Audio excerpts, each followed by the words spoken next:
Allora possiamo cominciare, buonasera a tutti, benvenuti, non so se siamo puntuali ma credo quasi puntualità sabauda come amiamo di solito fare. Oggi è il primo appuntamento per i 50 anni di fondazione del Centro Studi Piemontesi. I 50 anni si compiranno l'11 giugno e già fin d'ora vi prego tutti di segnarvi questa data nelle vostre agende, sui vostri cellulari, perché una volta tanto faremo una marenda sinoira, così tutti i soci e gli amici, inviteremo anche le autorità, eccetera, potranno trovarsi insieme così una volta senza sempre solo trovarci nelle occasioni delle conferenze. E quindi sarà l'11 giugno il giorno in cui c'è il primo verbale che vedete esposto nella prima vetrina della piccola mostra che accompagna la conferenza, scritto a mano e in piemontese da Gian Renzo Clivio. L'11 giugno si sono trovati un gruppo di amici in via Donati nella casa di Gandolfo e hanno dato vita al Centro Studi Piemontesi. Poi vedrete che c'è la prima circolare, abbiamo fatto una piccola esposizione.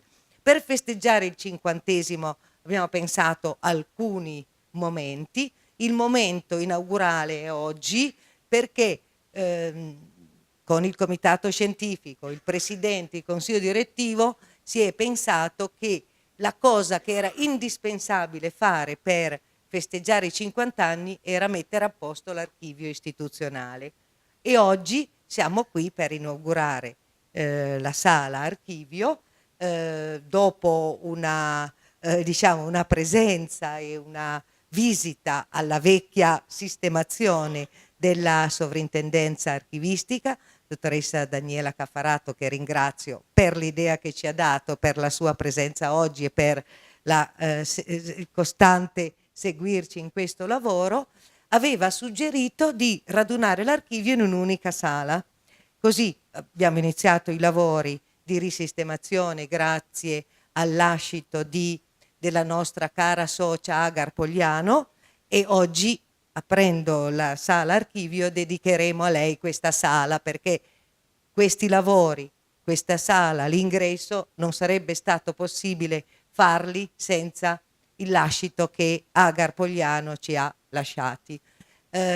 Dell'archivio, del lavoro fatto, del pezzo di lavoro che resta ancora da fare, parleranno la Daniela Caffarato, sovrintendenza archivistica del Piemonte, Andrea Ludovici della cooperativa Culturalp che ha eseguito il lavoro fino ad oggi e credo che entro l'anno porteremo a compimento tutta la parte dei fondi aggregati che ancora resta da sistemare e quindi poi andremo un attimo a vedere la sala, poi sarà poi tutto consultabile credo nel giro di poco, ma ne parleranno loro. Prima di dare la parola ai nostri illustri relatori passo la parola al Presidente per un saluto.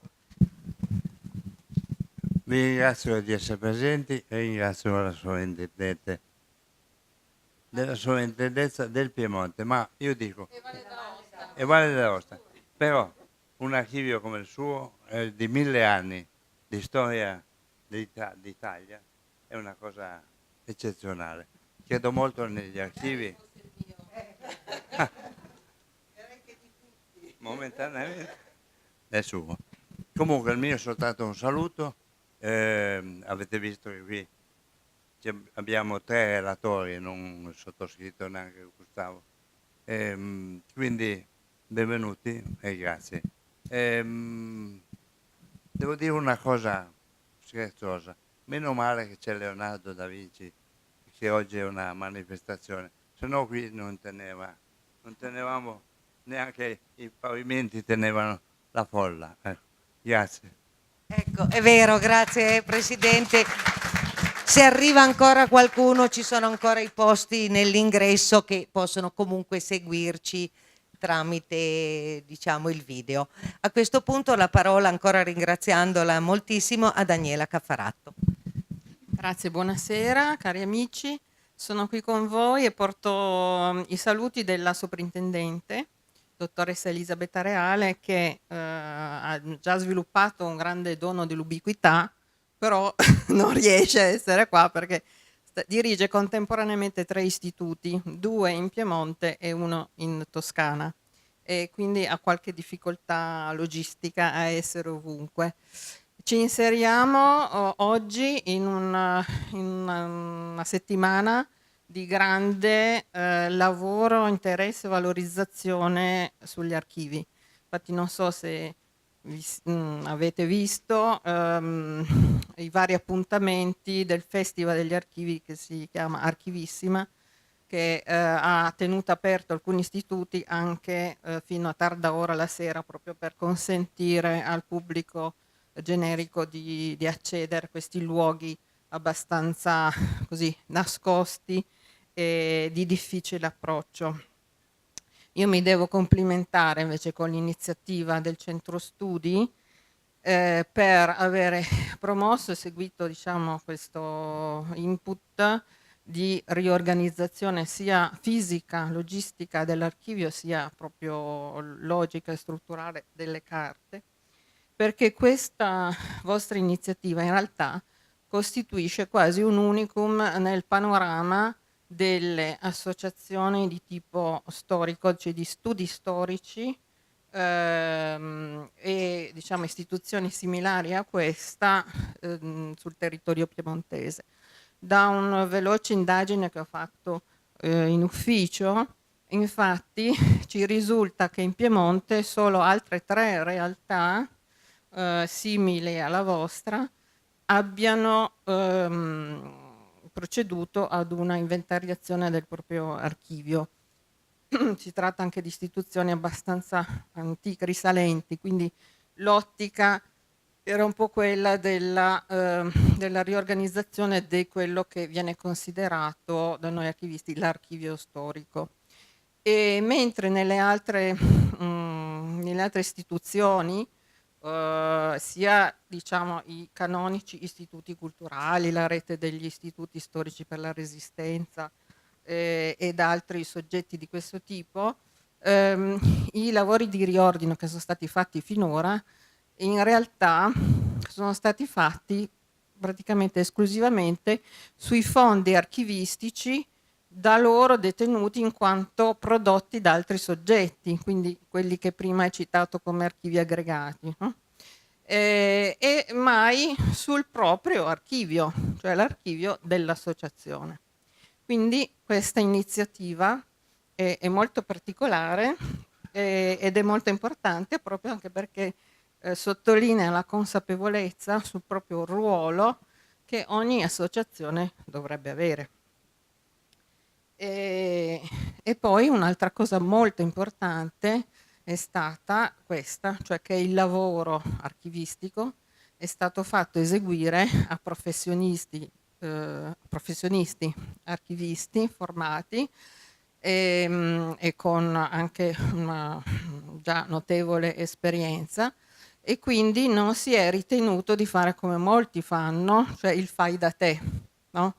E questo vuol dire che spesso gli archivi degli enti, soprattutto situazioni piccole come potrebbero essere questa, vengono diciamo le carte di questi enti vengono riorganizzate in maniera molto soggettiva, cioè molto visto solo dall'interno, no, dell'associazione, e non si tiene conto invece dei criteri archivistici che la scienza archivistica di tradizione italiana molto illustre ci fornisce, e ci dà un approccio, una lettura dell'archivio non soggettiva e che tiene conto proprio diciamo, della produzione, della storia dell'istituto, della storia dell'ente. Molto interessante è anche solo lo sfogliare l'indice struttura dell'archivio, perché questo lavoro fa emergere in modo prepotente proprio le due anime del centro studi, cioè quello di grande propulsore di studi, ricerche, progetti, alcuni realizzati, altri no, e anche quello parallela di casa editrice, che forse prende anche il sopravvento, direi, forse in buona parte, rispetto all'altra produzione. Come anche in situazioni di questo genere, cioè nelle associazioni, nelle società, la parte forse più interessante è quella della corrispondenza, cioè del carteggio tenuto raccolto e formato dagli organi, quindi dai presidenti, vicepresidenti in questo caso, e soprattutto dal direttore, che in questo caso ha percorso alcuni decenni, no? E quindi dalla lettura di questi documenti emerge poi proprio la vera formazione dei progetti, cioè al di là dell'atto finale, ufficiale, che viene fissato in un documento più, diciamo, canonico, tutto il carteggio intercorso tra i presidenti e il direttore con altri svariati soggetti ci dà veramente l'immagine della reale vita dell'associazione. D'altro canto, invece, un'altra particolarità che ho notato e che non ho trovato in altre associazioni è l'attenzione anche per darsi invece delle regole amministrative abbastanza rigorose, cioè già solo il fatto che voi abbiate dei registri protocollo della corrispondenza è una cosa assai rara negli archivi privati, ma purtroppo notiamo negli ultimi decenni anche un decadere della cultura amministrativa negli enti pubblici, per cui ci sono enti grossissimi, per non fare nomi, università, dove, dove invece ciò che dovrebbe essere di carattere istituzionale viene trattato come documento personale, no? Che è una situazione tipica invece delle associazioni degli enti di tipo privatistico. E quindi, insomma, in questo mondo caotico, diciamo che il centro studi invece si è dato delle regole e questo è assolutamente positivo. Un'altra scelta, diciamo, strategica è stata quella di non fare una cesura cronologica dei documenti, quindi creare una sezione, tra virgolette, storica, ma di riordinare tutto l'archivio fino praticamente all'altro ieri, no? Fino al 2000 a oggi, beh, oggi proprio, insomma, ecco. In modo anche, in cosa molto importante, tracciare già, segnare il percorso da oggi in poi, cioè quindi dare già una struttura all'archivio che verrà a formarsi in seguito. Quindi non vorrei adesso dilungarmi sui contenuti dell'archivio, perché penso che ne parlerà diffusamente il nostro archivista murato in queste mura per alcuni mesi per riuscire ad arrivare in tempo a fare presentare questo lavoro, e vorrei che questo lavoro sia di sprone per altre associazioni, no? Per percorrere questa strada assolutamente virtuosa e condivisibile. Grazie. Buongiorno a tutti. Allora, aspettando le immagini, io incomincio a raccontarvi un po' quello che abbiamo fatto qui. Vorrei iniziare però da ciò che solitamente si racconta al fondo, cioè facendo dei doverosi ringraziamenti. Perché questo riordino per me è stato, a tuttora perché è ancora in corso, estremamente particolare, perché è particolare il contesto in cui si svolge. Il Centro Studi Piemontesi, io prima di iniziare questo lavoro, per me era solo un nome, così un po' nell'etere, lo conoscevo per la sua attività editoriale, non immaginavo tutto il resto, perché è vero che e dall'archivio questo emerge, l'attività editoriale prevalente, però è anche vero, diciamo, che tutto il resto è comunque stata un'attività ed è tutt'oggi un'attività altrettanto importante, altrettanto impegnativa.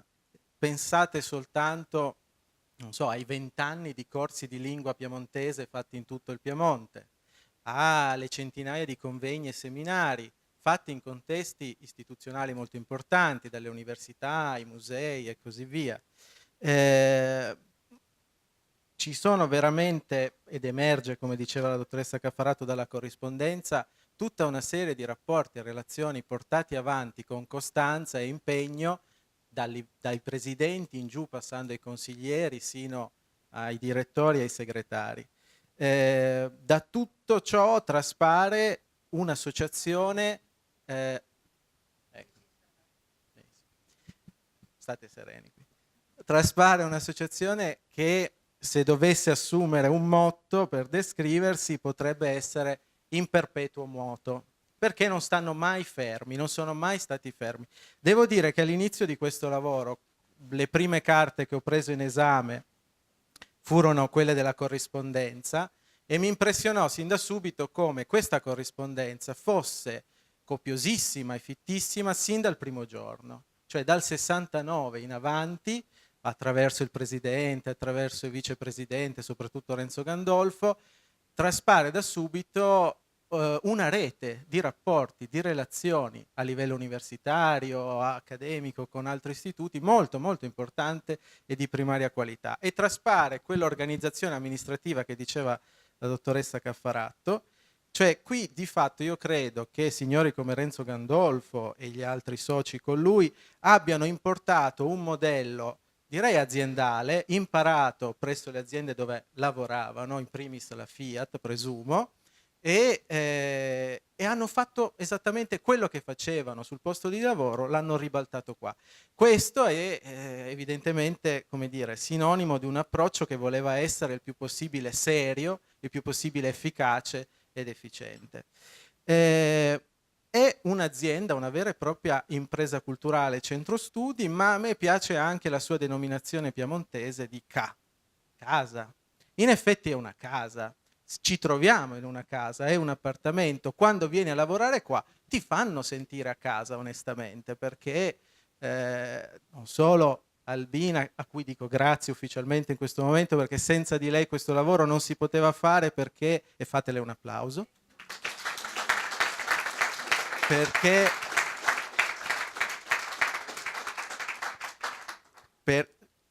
lei è la memoria storica di questo luogo, nel senso che insomma dal 73 ho la lettera in cui si candidava per essere assunta come impiegata, con tutti i commenti a margine fatti dai consiglieri, tra cui c'era uno: ti hanno definito pessima dattilografa, però parla bene il piemontese.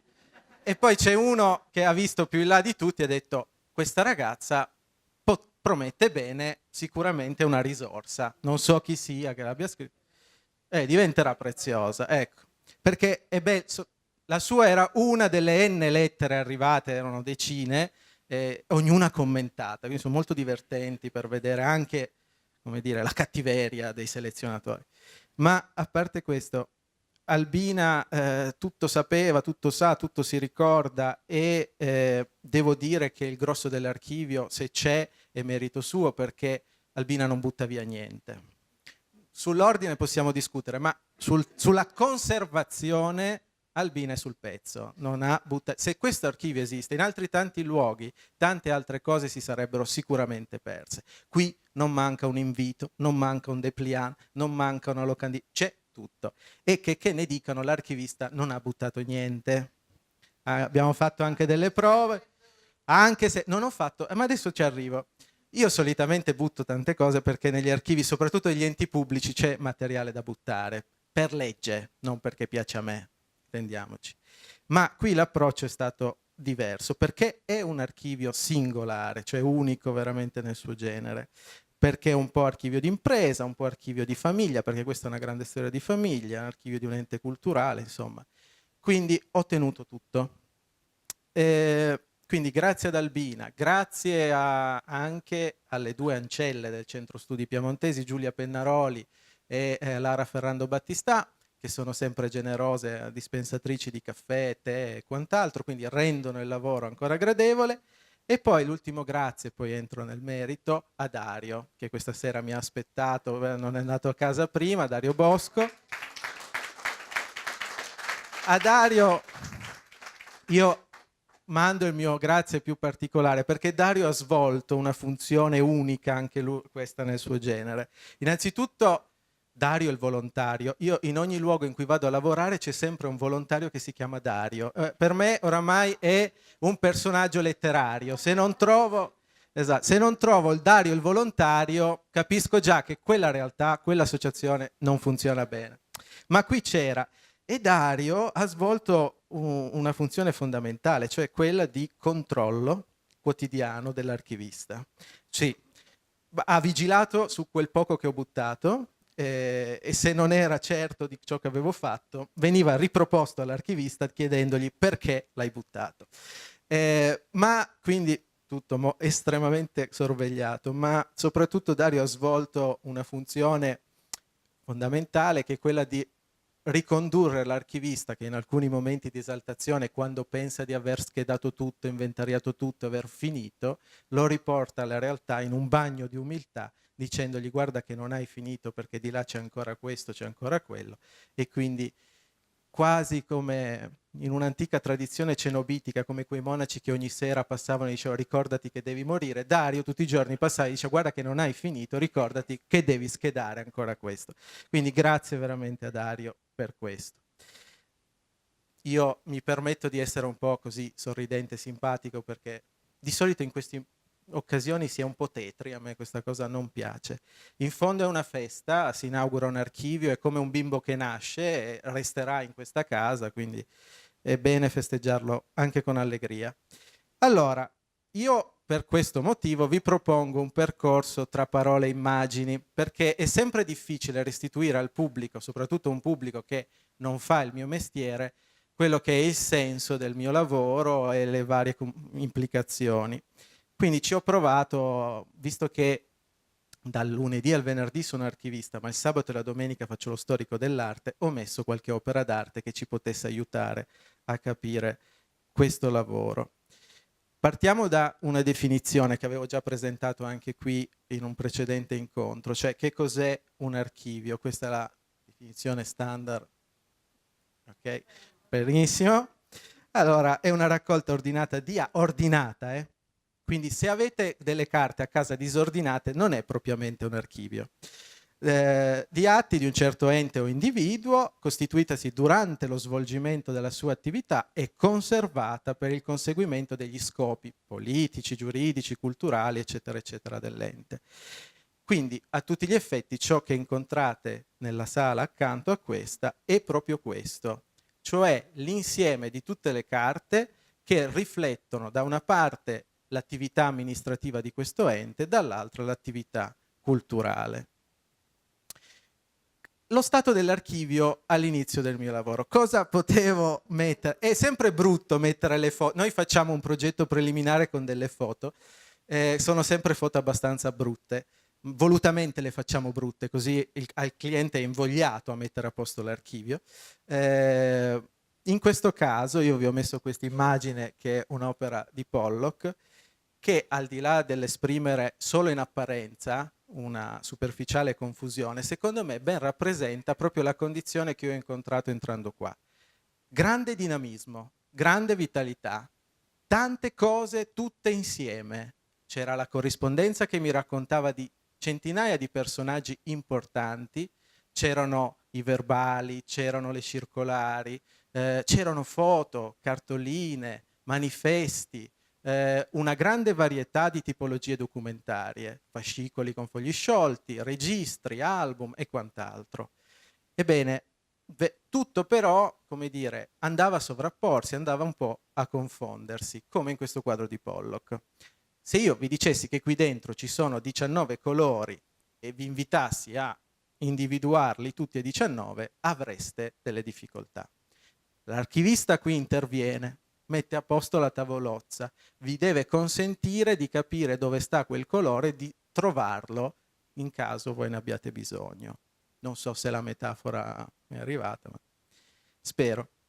Allora, appunto, a un primo sopralluogo era fine 2017, questa grande varietà. Tra l'altro questo archivio era molto frammentato perché era disposto su questo piano all'interno dei vari uffici di segreteria, direzione, presidenza, in parte poi c'erano i libri. Io in questo archivio ovviamente ho considerato tutte le pubblicazioni del Centro Studi, ho voluto una copia di ogni pubblicazione fatta dal Centro Studi, perché se una casa editrice ho tutte le bozze, ho tutta la corrispondenza preparatoria, e poi non ho il libro, perché c'è sempre quest'idea, no, i libri stanno in biblioteca e non negli archivi. Non è così, non è sempre così e in questo caso non aveva assolutamente senso. Quindi voi di là in quella sala, in alto, vedrete su 2 registri girare tutte le collane in ordine di apparizione promosse dal Centro Studi.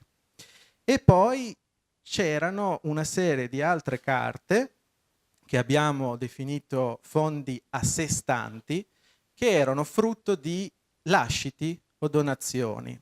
Sono fondamentalmente dei piccoli fondi personali o familiari che sono giunti qua perché c'era un legame con questa realtà. Penso al fondo di Renzo Gandolfo, per esempio, chi più legame insomma di questo, del fondatore. Ci sono fondi rigiunti per altre vie, quello di Enrico Tovez, quello di Angelo Alessio, ciascuno molto particolare, specifico. Secondo me sul piano della ricerca sarà la parte forse più dinamica e interessante, quella che potrà attirare qui veramente tanti consultatori, perché per esempio io non ne so nulla, l'ho solo adesso in questa fase sfogliati velocemente, però già fondi come quello di Angelo Alessio, di Drovetti, mi danno l'idea di essere carte estremamente importanti per la storia del teatro in Piemonte, ricchissimi di foto tra l'altro, ricchissimi di testi originali, sceneggiature, manoscritte, commentate, quindi sarà veramente interessante andare a fondo di quella questione. Però adesso in parte li troverete nella sala accanto, separati da tutto il resto, ovviamente. Per ciascuno di loro ci sarà poi un inventario, uno strumento di ricerca, tutto ciò che serve, come già per questo archivio istituzionale. Lo chiamiamo archivio istituzionale Centro Studi Piemontesi e non archivio storico, per un motivo che diceva anche prima la dottoressa Caffaratto. Siete ancora troppo giovani, lasciatevelo dire. 50 anni per un archivista sono troppo pochi. Quindi qui io ho avuto un approccio un po' particolare, cioè ibrido se volete. Non ho creato una sezione storica perché non c'erano i presupposti cronologici per farlo, però vi ho trattato come se foste un archivio storico, anzi un archivio storico vincolato, perché da subito, stilato il progetto, abbiamo contattato la dottoressa, abbiamo segnalato questo nostro intervento qui e ci siamo mossi veramente come se fosse già un archivio di un ente pubblico o comunque un archivio vincolato. E procederemo su questa strada. Questo ci è sembrato l'approccio migliore per tutelare questo patrimonio di memoria che altrimenti è destinato, se non c'è un'Albina Malerba di turno a trattenere le carte, di solito tutta questa roba va dispersa allegramente. Quanti archivi professionali muoiono col professionista, poi passa la moglie, le carte di mio marito, via.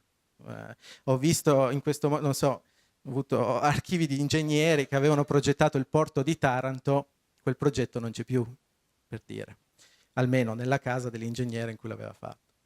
Vabbè. No, vabbè. Anche figli. Però le mogli hanno più slancio verso le carte dei mariti, di solito parlo per la mia esperienza, per quello che ho visto. Va bene, anche i mariti verso quello delle mogli, se volete ve lo dico. Va bene. Ciò detto, è iniziata la schedatura a febbraio 2019, 18 scusate, e schedatura fatta seguendo i soliti standard, quindi in estrema sintesi per ogni unità archivistica siamo andati a segnalare quello che è un titolo originale attribuito, la descrizione del contenuto, le date, gli estremi cronologici e la descrizione dell'unità in sé, cioè un fascicolo, un registro, carta e così via. Tutto questo è stato replicato almeno fino ad oggi per 3662 unità, più o meno questo è quello che ho schedato fino ad oggi, per un'estensione pari a quasi 40 metri lineari di carte. Parlo solo dell'archivio istituzionale, poi bisognerà aggiungere tutti i fondi aggregati. Valore stimato in fase di progetto sono 95 metri lineari, tutte le carte contenute qui al centro studi. Quindi è piccolo, però neanche troppo. Ecco, dopo la schedatura, cioè dopo i primi mesi di lavoro, il risultato è questo, cioè da Pollock si passa a Mondrian, cioè qui vedete i colori li distinguete, no? Quindi dov'è il giallo, dov'è il blu, cosa c'è, cosa non c'è, cosa manca, cosa c'era e non c'è più. Incomincia ad emergere, incomincia a saltare fuori. Questa è la prima fase del lavoro. Andando avanti, a seguito di questa fase di schedatura, prima a livello virtuale sul mio PC si riordinano le carte, si propone uno schema di ordinamento, lo si sottopone all'attenzione della soprintendenza, la quale fa pelo e contropelo, come è giusto che sia, si discute su come chiamare le cose, dove spostarle, ma perché tu hai fatto, perché pensi questo, ma chi te l'ha detto, eccetera, eccetera. E su questo Daniela è imbattibile, è la più puntuale che io conosca, e la seguo giustamente come è giusto fare, finché non si parla del sesso degli angeli, perché poi lì non la seguo più. Però ha trovato un accordo sullo schema di ordinamento, si dà il là al riordino fisico delle carte. Qui penso mi abbiano creduto pazzo nelle ultime 2 settimane, perché per 6 mesi e più mi hanno visto schedare seduto, tranquillo, con calma e accumulare faldoni e cartelline, pensando già che io li mettessi nell'ordine definitivo. E qui ho dato un enorme dispiacere a Dario, perché quando ha capito che non era così e che dovevo rismontare tutto, si è preso veramente un colpo. L'ho fatto perché semplicemente l'archivista in una prima fase scheda e mette le cose così come le trova, in fila, e gli dà un nome, che è un numero. Poi, una volta che ha il quadro completo di tutto, e non può essere altrimenti, mette in ordine le cose virtualmente, perché tutto va messo in un ordine cronologico, quindi a me non può spuntare a fine lavoro la carta che va inserita in mezzo, perché se no mi tocca rinumerare tutto, e tutto vuol dire a volte anche 1000, 2000 unità, quindi è lavoro doppio. Quindi, una volta schedato tutto, riordinato virtualmente, si è passato a farlo fisicamente. Quindi si è presa ogni unità, la si è condizionata all'interno di cartelline atte alla lunga conservazione, in carta pH neutro, sono carta barriera che protegge i documenti, si è apposta l'etichetta con la sua segnatura definitiva e la si è inserita in un faldone che a sua volta ha un'etichetta che riporta in chiaro tutto quello che c'è all'interno. Qui devo dire, per la prima volta nella mia carriera ho fatto forse le etichette più belle, perché, sempre grazie ad Albina, devo dire che qui abbiamo curato nel dettaglio anche la nuance dei faldoni, delle etichette, insomma, il carattere, la scelta del font, insomma, c'è della ricerca dietro, non è banale, è tutto bello rosso, perché il colore è evidentemente aziendale, e sta bene, devo dire che a me piace, può funzionare. E quindi poi, una volta realizzati i faldoni, li abbiamo finalmente messi a scaffale nella sequenza corretta, che è quella che è rispecchiata dall'inventario, almeno il più possibile. Poi è abbastanza difficile farlo a volte perché uno dovrebbe avere sempre degli scaffali super modulabili e delle architetture mobili che dovrei poter plasmare io gli spazi, ma ovviamente non è così. Comunque siamo andati il massimo vicino possibile a quel risultato. Ed ecco la fine, si arriva ad Armando Testa, perché va bene fare riordino, condizionare le cose, eccetera, però attenzione, tutto questo va fatto tenendo sempre conto dell'archivio che uno ha tra le mani, perché un riordino archivistico è un po' come un abito di sartoria, va tagliato su misura sul soggetto produttore. E quindi adesso abbiamo iniziato a farlo, lo faremo poi nei prossimi giorni, sempre grazie ad Albina. Ci sono delle accortezze, delle indicazioni a livello dei titoli, a livello della struttura, che puntano a rispecchiare il più possibile ciò che è stata l'attività di questo centro. Per esempio si è scelto di mettere in evidenza i progetti dedicati al D'Azeglio, faccio per dire perché è un tema a voi molto caro. Si è scelto di segnalare per filo e per segno tutte le varie donazioni, soprattutto legate a testi originali in lingua piemontese. E quindi si sta dando almeno una cornice sabauda a quel Mondrian che avete visto prima, è il lavoro che faceva Armando Testa con le sue opere, ed è quello che adesso proviamo a fare qui, perché comunque il soggetto produttore deve sempre rispecchiarsi nel suo archivio. Io non vengo qua ad imporre un modello super oggettivo e totalmente estraneo alla realtà interna. Non è questo il mio lavoro è, partendo dalle regole condivise da tutti e semmai per l'appunto tagliarle poi su misura rispetto a chi ho davanti. Quindi questo è il risultato finale. Ha funzionato questo gioco delle immagini? Da Pollock ad Armando Testa passando per Mondrian? Ecco, scusatemi, ma ieri pomeriggio non avevo niente da fare, mi è venuta in mente questa cosa. Va bene, allora vediamolo questo archivio, almeno vedete lo schema di ordinamento. Non vi faccio vedere l'inventario che ho qua su carta, esiste solo perché non è definitivo e a me non piace mostrare i lavori non finiti. È come chiedere a un muratore che è ancora lì che mette le ultime tegole sulla casa, fammi entrare in casa, non si fa. Però vi mostro la struttura portante della casa. Allora, questo archivio è diviso in due parti. Sì, sono molto severo e cattivo. Sì, lo so, me lo dicono, ma lo diceva già la maestra all'asilo. Questo bimbo è troppo serio, ha 3 anni, pensate un po'.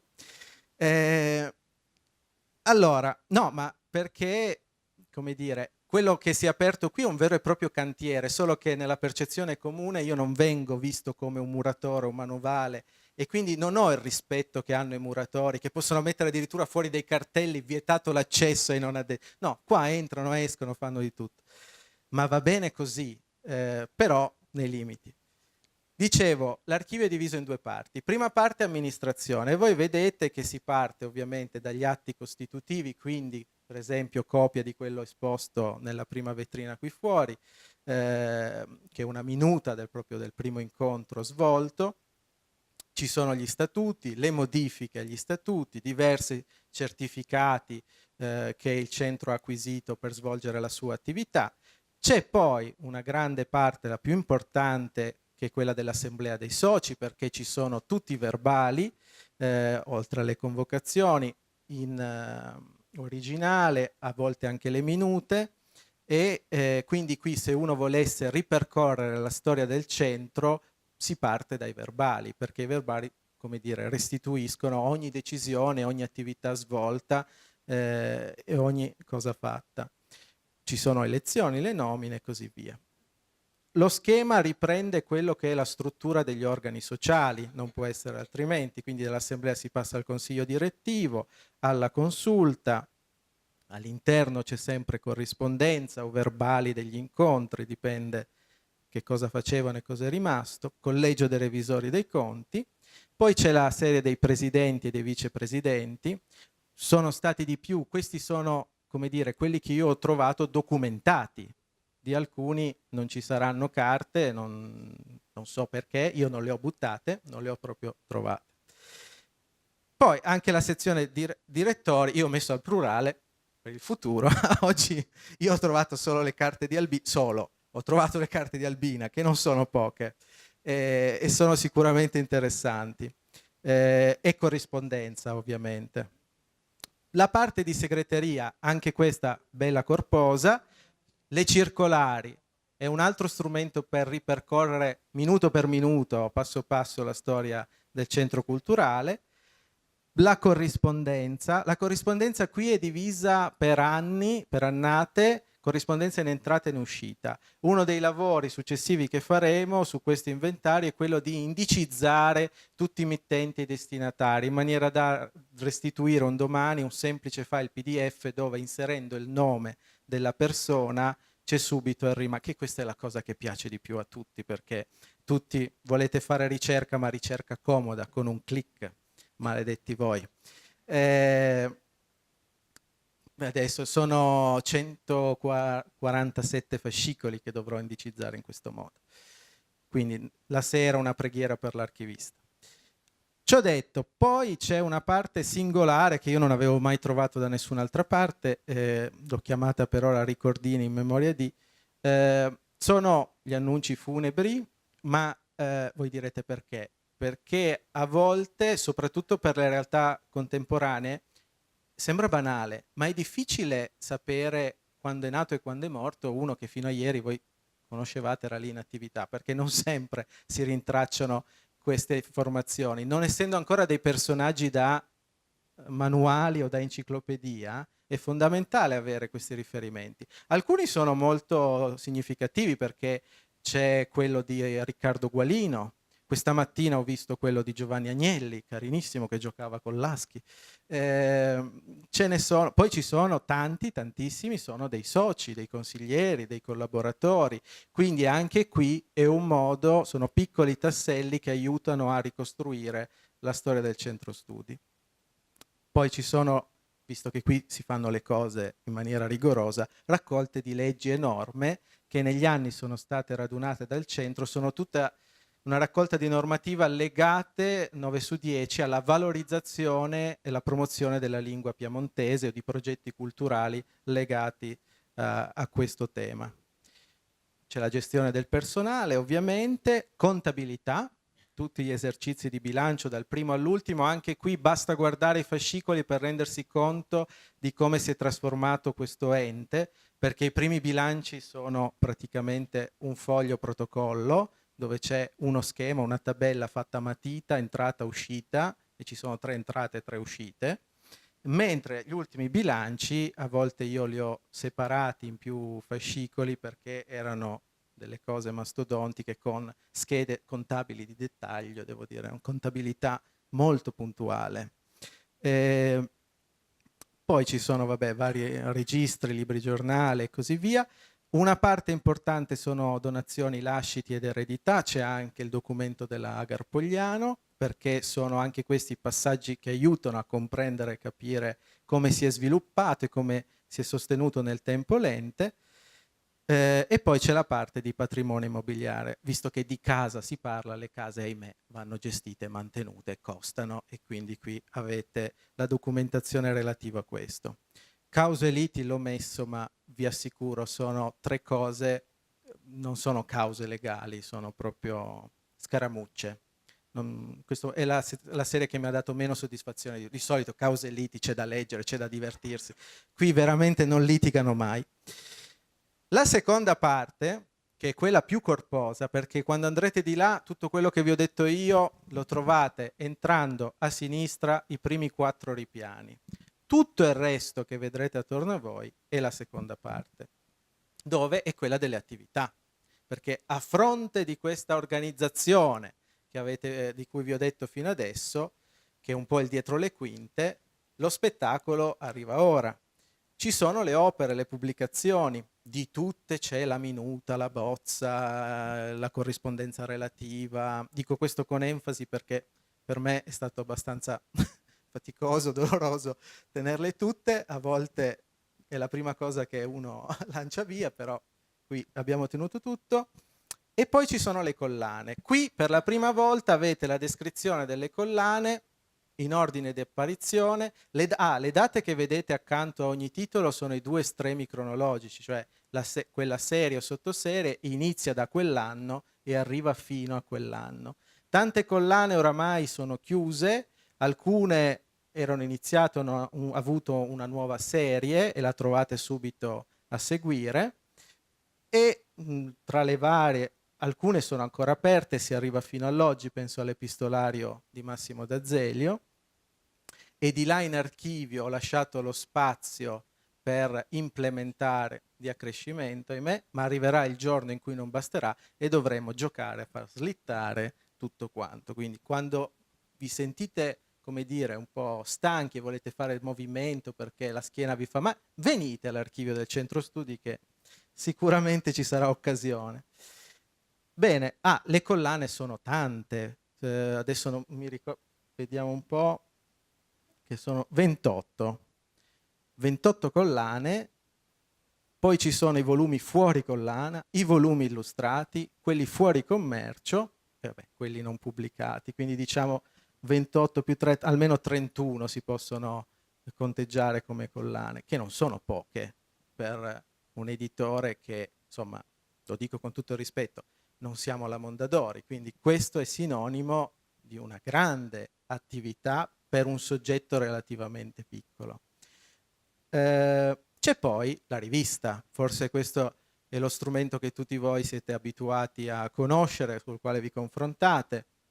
La rivista vuol dire riunioni del consiglio scientifico, anche qui minute e bozze, i numeri editi, gli estratti che sino a qualche anno fa si facevano, di cui noi abbiamo tenuto una copia per ciascun estratto, e poi gli articoli non pubblicati, cioè tutta quella serie di materiale che è arrivata qui al comitato di redazione e che per motivi diversi non ha in un qualche modo passato il giudizio. Sì, magari un giorno faremo la collana degli articoli non pubblicati, sarà il massimo. Poi corsi di lingua in piemontese, e questa è veramente un'attività, qui sono centinaia di fascicoli, perché sono tutti corsi fatti praticamente in tutti i capoluoghi di provincia del Piemonte, ma non solo, dalla metà degli anni 90 all'incirca, dal 95 fino al 2012. Ho schedato tutte le singole dispense di ogni corso, che sono interessanti per chi si diletta di lingua piemontese, perché alcune sono molto tecniche, parlano proprio di letteratura, di poesia, di alcune correnti, alcuni autori, altre sono impostate più come corsi di grammatica per chi, come me, magari non sa il piemontese e vorrebbe iniziare. Questi sono corsi per adulti.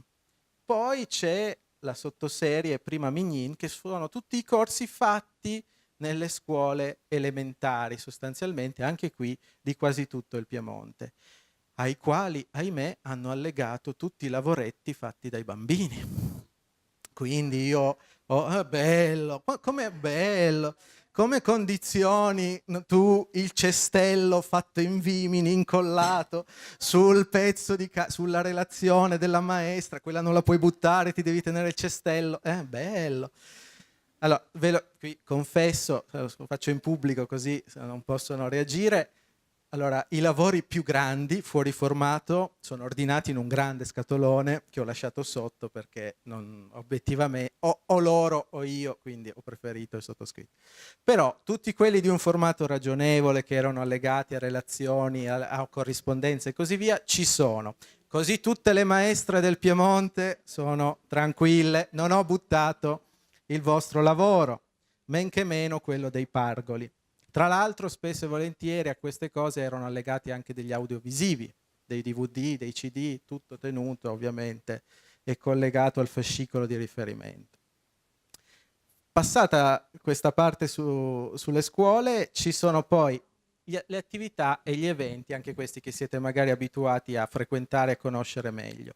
In testa ho messo le convenzioni e le intese, perché a volte a questi progetti la premessa di fondo era magari l'accordo con l'università, l'accordo col museo, con quell'ente per svolgere quel determinato progetto o mostra.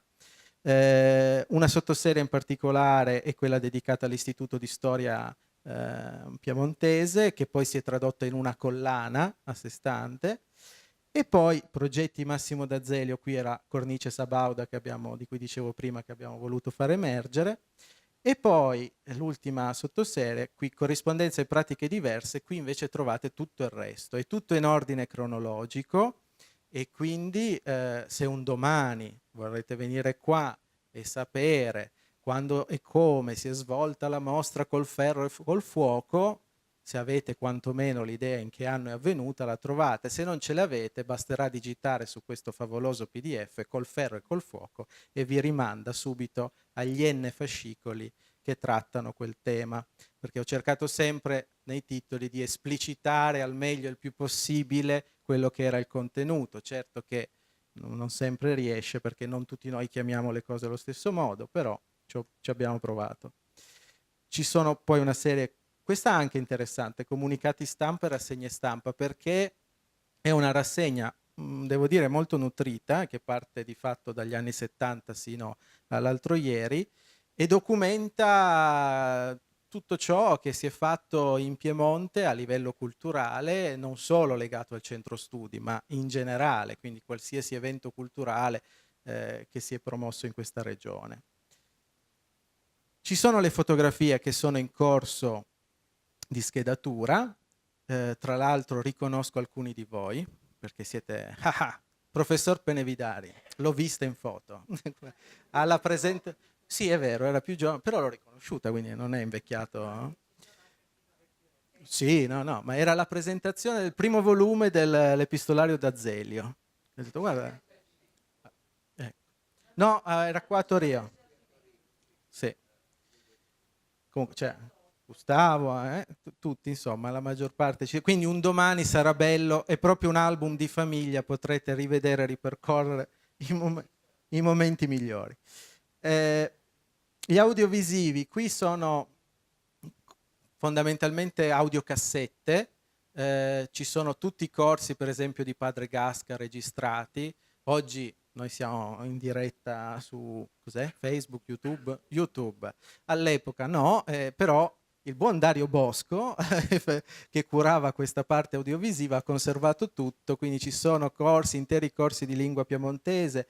C'è un progetto di indagine linguistica svolto in Argentina, che sono una 70ina di audiocassette. La sfida è un domani riversarle su dei nuovi supporti digitali, perché Dario ha conservato lo stereo col mangiacassette, quindi chi vuole può farlo da subito, però magari la versione più comoda sarebbe quella. Bene, ci sono anche premi, attestati di benemerenza, cose di questo tipo, e poi c'è una parte che ho chiamato raccolte miscellanee, dove ci sono le cose un po' più particolari, frutto fondamentalmente di lasciti, di donazioni o in rarissimi casi di acquisti diretti da parte del centro studi. Il fil rouge di questo materiale è che sono fonti inedite o edite, ma prevalentemente inedite e manoscritte, di testi in lingua piemontese. Ci sono tante poesie scritte da vari autori in lingua piemontese e così via. Secondo me qui un domani è il bacino dove forse sarà più interessante attingere e indagare per nuove ricerche. Bene. Una cosa divertente di questo archivio: essendo un ente vivo e attivo, il sistema di classificazione e la numerazione data è cosiddetto a corda aperta, cioè rinizia da 1 a ogni livello, perché dà la possibilità poi di inserire nel mezzo. Quindi se andate di là e vedete una serie di faldoni che si chiamano 11116, l'archivista non è di scalculo, l'archivista ha dovuto far così, perché se no un domani non si riesce a inserire lì il faldone 2, perché se no avrei dovuto ogni volta rinumerare tutto e rietichettare tutto, e anche no. Bene, c'è un fondo aggregato, me lo stavo dimenticando, perché tutti i fondi di cui ho parlato prima, Tovez, Alessio, eccetera, sono fondi a sé stanti, cioè di fatto sono doni arrivati qui ma non c'entrano nulla con l'attività del centro studi propriamente detta. Questo invece ha un legame, perché il fondo della società servizi del centro studi, che era una società, una SRL, creata, partecipata dal centro studi per gestire fondamentalmente la contabilità e l'attività di vendita e pubblicità editoriale. Sono 60 fascicoli che abbiamo quindi messo da parte e ordinati in questa sequenza che vedete. Quindi l'archivio istituzionale si compone di 2 fondi. Alcuni numeri, questi piacciono sempre. Che cosa si può scoprire da questo archivio? La prima cosa più banale che ho voluto calcolare, visto che di casa editrice si parla, è il numero delle pubblicazioni, degli autori. Allora, qui avete dal 69 a oggi, nel grafico, per anno quanti libri sono stati pubblicati. Vedete che nel 77 hanno battuto un po' la fiacca, però nel 2008 direi che hanno recuperato quanto fatto. Al di là delle battute si vede chiaramente solo da questi conti come gli ultimi 20 anni segnino una progressione costante dell'attività.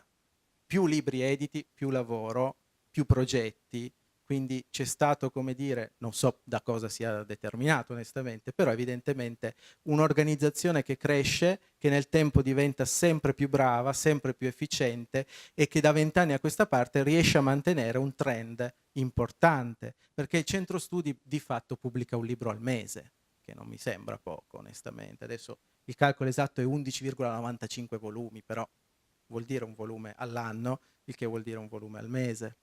I titoli editi sono 477 sino a oggi, ma già domani so che cambierà perché arriverà il nuovo volume dell'Epistolario del D'Azeglio o quant'altro. Parlo di titoli, poi bisogna calcolare, se calcolate i volumi, perché ci sono opere in più volumi, arriviamo a 598. Gli autori coinvolti per quanto riguarda i libri sono oltre 370. Per quanto riguarda la rivista sono esattamente 985, quindi traguardo importante, ne dobbiamo trovare 15 nuovi, così arrivate a 1000, festona. Sì, no, non lo metto in dubbio, no, qua, per carità. Ma lo so, questo grafico è già destinato a essere smontato 10 volte, lo so, ormai vi conosco. Ma certo, sì, la sfida è poi questa, trovare sempre gente nuova. Direi che per un'associazione 50 anni sono, come dire, lo dico col massimo rispetto, però l'anno dovrebbe essere calcolato come per i cani, cioè vale 7, perché un conto è essere un ente pubblico, nessuno ti chiude, nessuno ti licenzia, nessuno, insomma, sei nato per durare nel tempo. Un'associazione di questo tipo che nasce dall'iniziativa personale di poche persone, che dura 50 anni, cioè la fatica che loro fanno ogni anno vale veramente per 7, onestamente. Questo insomma, lo dico io, ci credo.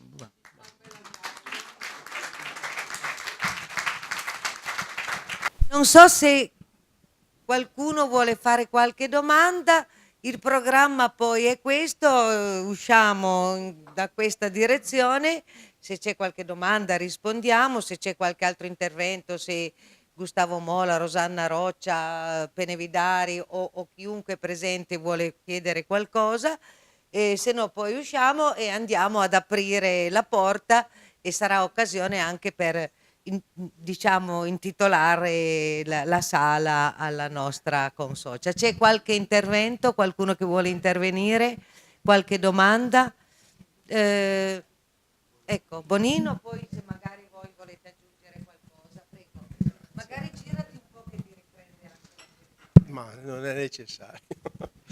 No, colgo l'occasione, visto che voi siete stati, direi, incaricati di questo lavoro notevole e siete tecnici anche, di farvi una domanda, anzi due, relativa, probabilmente la mia domanda si sposta a una generalità, non tanto al fatto contingente, però ho visto nella proiezione che sotto la sezione seconda 8A, no, ma me l'ho segnata io, è scritto pergamene antiche del XIV-XV secolo. Allora la domanda è questa: esiste una convenzione, una norma nazionale o d'altro che prevede la climatizzazione per la conservazione di questo materiale? Ad esempio, un esempio banale: ieri sfogliando un libro pubblicato nel 1941, il corpo del libro aveva una composizione della cellulosa eccezionale. La copertina praticamente, non sono riuscito a spiegarlo, si è decomposta. Io ho attribuito questo al fatto che l'ho messa in una location, diciamo così, ecco, calda. Allora c'è da dire, voi dovete seguire, ma non tanto per l'archiviazione di 50 anni, ma in generale, c'è una normativa che prevede la climatizzazione anche per il deterioramento, cioè ossidazione, protezione dalla luce per i colori, ovviamente un'umidità che non permetta, direi, a muffe o ad altro di interagire. E se tutto questo viene, una norma, come si dice, che resta così in sospeso, viene applicata. La seconda domanda invece è dire, era possibile tentare di fare una microfilm di tutto questo e per averlo come un backup?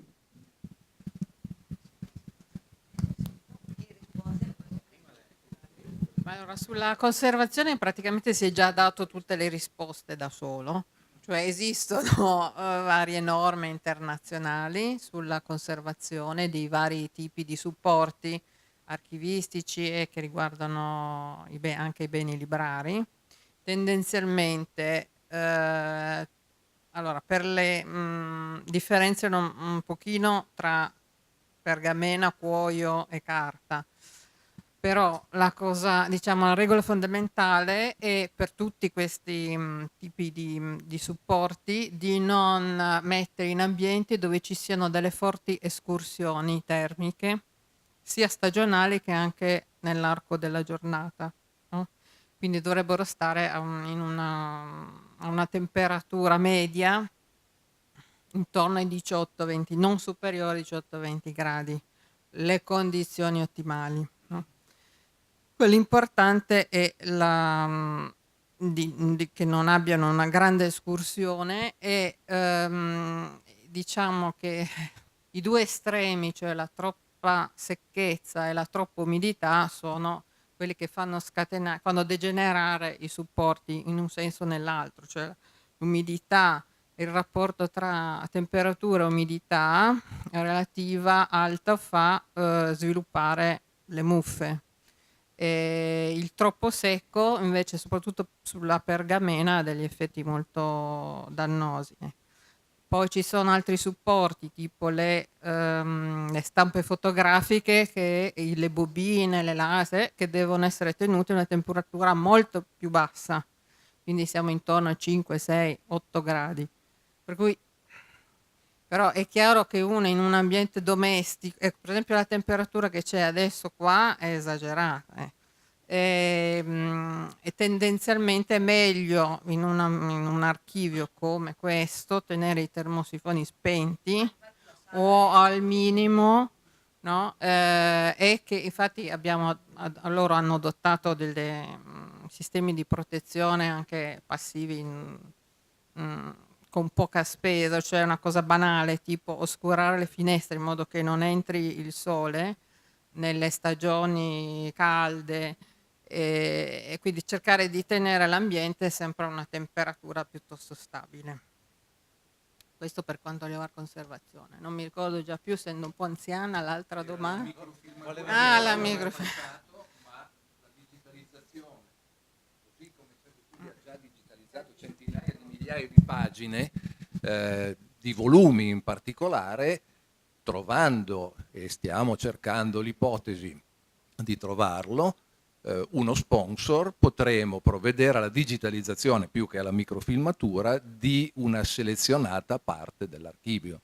Ma questo è di là da venire, perché comunque ci vuole uno sponsor che comprenda l'importanza di avere autografi di Firpo, di Bobbio, di Massimo Mila e chi più ne ha più ne metta, e questi autografi originali, magari sconosciuti, inediti e molte volte estremamente significativi, quindi si tratterà poi di trovare uno sponsor che, dopo aver capito l'importanza dell'archivio non per i centro studi piemontesi ma per la cultura complessiva, come diceva il nostro archivista, del Piemonte ma dell'Italia, quindi possa stanziare qualcosa. Scusa Daniela se ti ho rubato.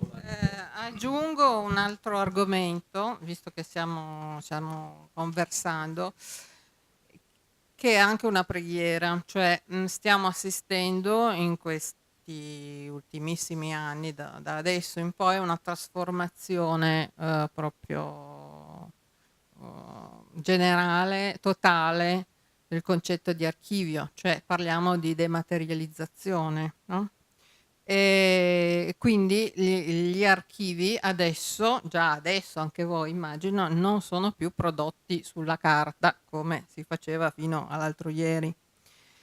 E quindi c'è bisogno assoluto di una maggiore consapevolezza sia dei vantaggi, ma anche dei rischi dovuti ad una cattiva gestione di questi dati, perché sono dati, no, che vengono messi insieme alla bisogna quando li vuoi richiamare.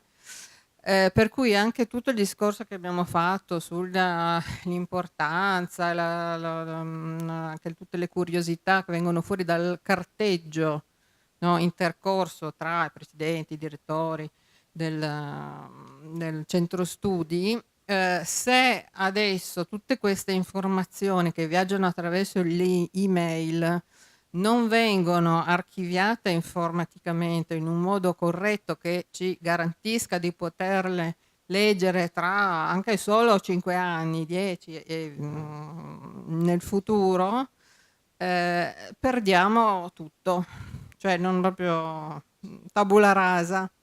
Quindi questa è una sfida di tutti noi cittadini, in primis anche per le nostre cose che riguardano la nostra vita quotidiana, ma soprattutto degli enti, no? Delle associazioni, di impostare in modo ancora più rigoroso di prima la produzione del proprio archivio fin da adesso, cioè ogni giorno, costantemente, e pensare a come conservarlo.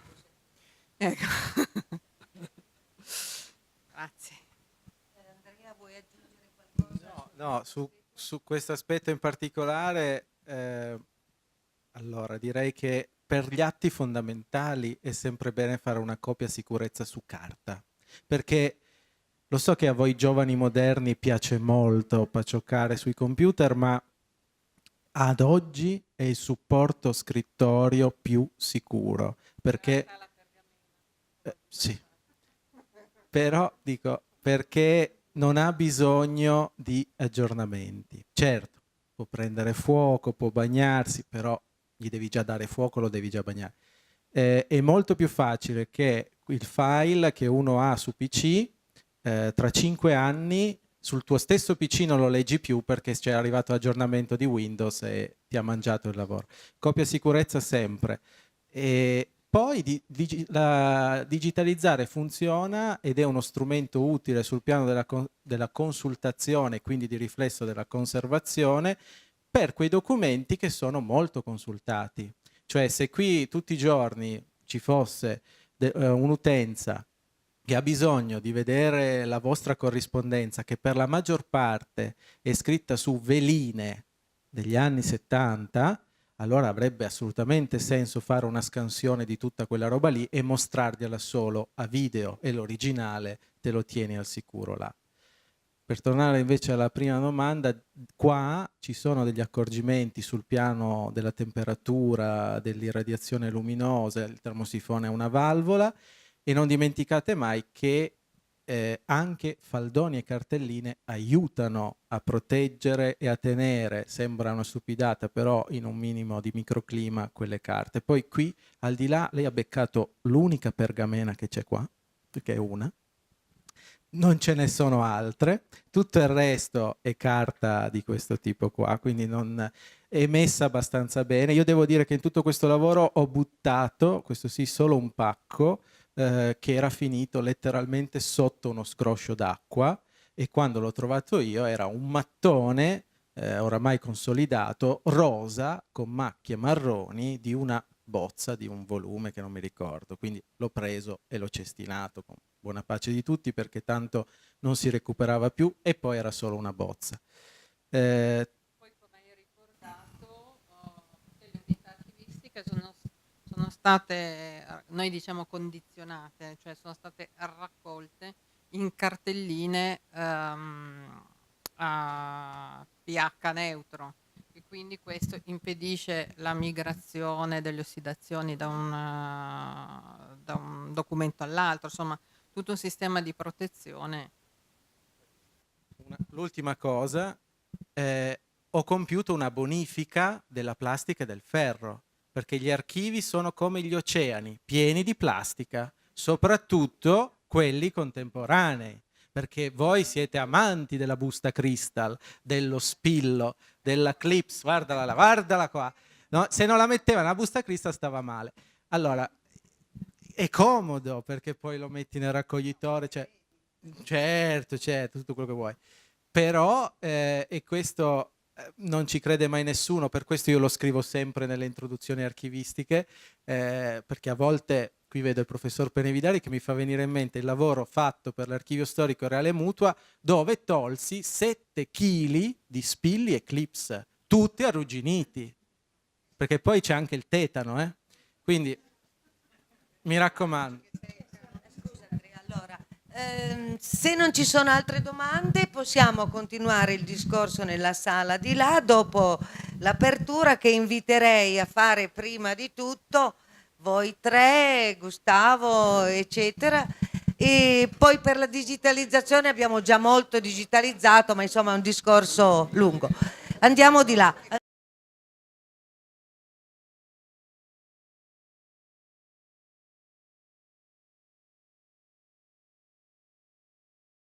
La possibilità di conservare intorno ai 75 metri lineari di carta, cioè la scaffalatura che vedete attorno a voi. Io ne ho occupati più o meno una quarantina, arrivando fino là, vedete c'è ancora del margine. Dietro i signori lì ci sono invece i fondi a sé stanti, tutte le donazioni. 2 anni fa avevamo incominciato a sistemare, abbiamo sistemato un fondo che è quello di Arrigo Frusta, anche questo molto interessante per chi si occupa di storia del cinema e del teatro, proprio il cinema delle origini, il cinema muto. Lui fu un pioniere dei Lion Movie, cioè i primi film con i leoni vivi, e qui ci sono sue foto con questi leoncini addestrati mentre girano i film. Realisticamente, allora, entro la fine dell'anno, per quanto riguarda questa parte rossa, loro avranno a disposizione un file PDF e anche una copia cartacea che piace tanto all'archivista. Questa è la bozza dell'inventario, saranno più o meno 500 pagine, dove sezione per sezione, banalmente, prima si legge l'introduzione perché così vi aiuta a orientarvi, si guarda lo schema, e poi, per esempio, le pagine saranno tutte così, dove avrete numero di faldone, numero di fascicolo e che cos'è, con la descrizione di che cos'è. All'atto pratico questo inventario vi rimanderà al faldone di riferimento, dove avrete queste super etichette brevetto Albina Malerba, quindi più originali di così. Io ci ho messo del mio, nel senso che l'ho fatte doppie, perché mi spiace sempre vedere gli utenti degli archivi che prendono il materiale, si scordano dove era e incominciano questo piegamento. Allora ve le ho messe in chiaro anche sopra, perché la schiena è importante e va tutelata, e quindi all'interno troverete queste cartelline bianche di carta non acida con la loro bella etichetta e tutto, e poi si apre e teoricamente dovrebbe esserci quello che c'è scritto. Vediamo un po'.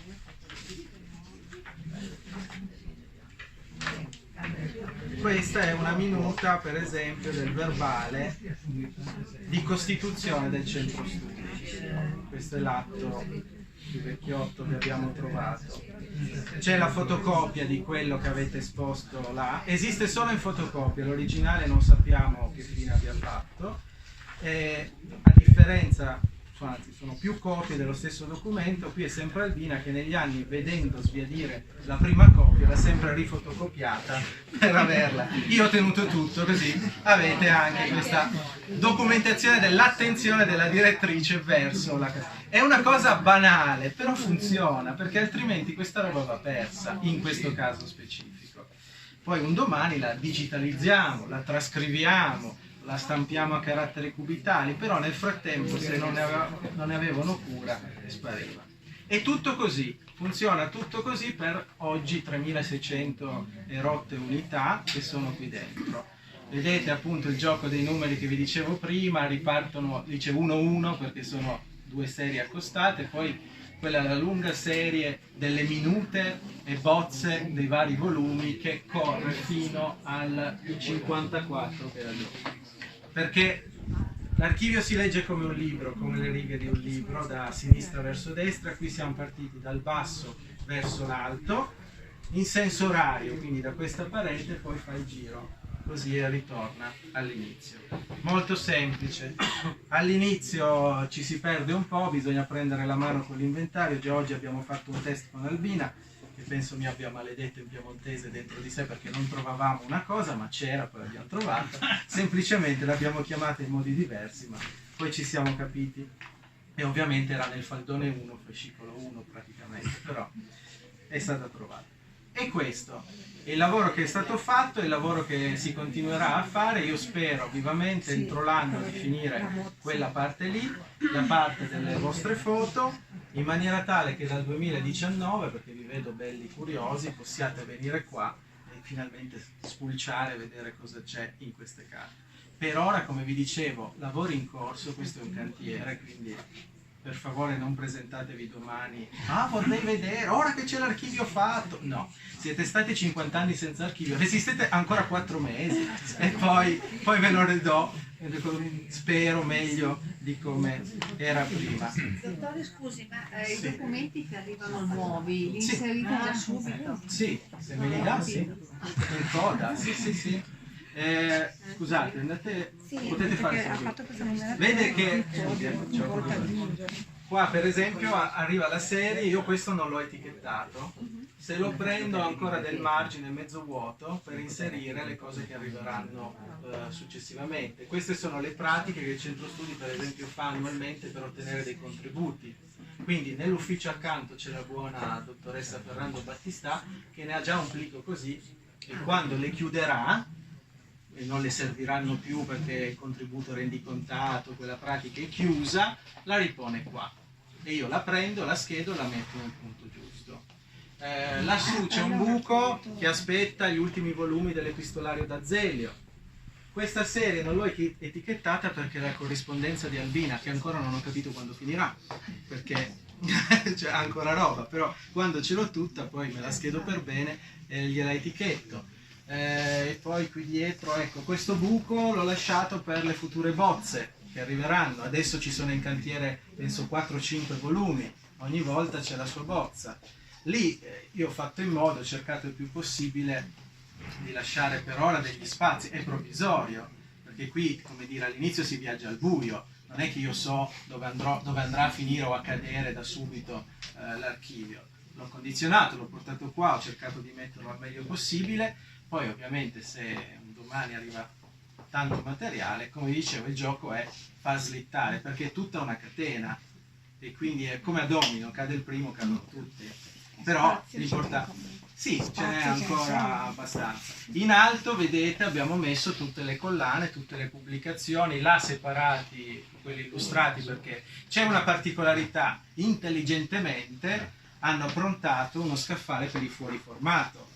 Perché a volte io ho dei registri, dei volumi, allora non tutto è formato A4, non tutto può essere pressato qui dentro. La pergamena tanto cara al Signore, che ho ancora sotto, che è dentro la sua cartellina, poi gliela mostro quando... È un componimento poetico, penso della...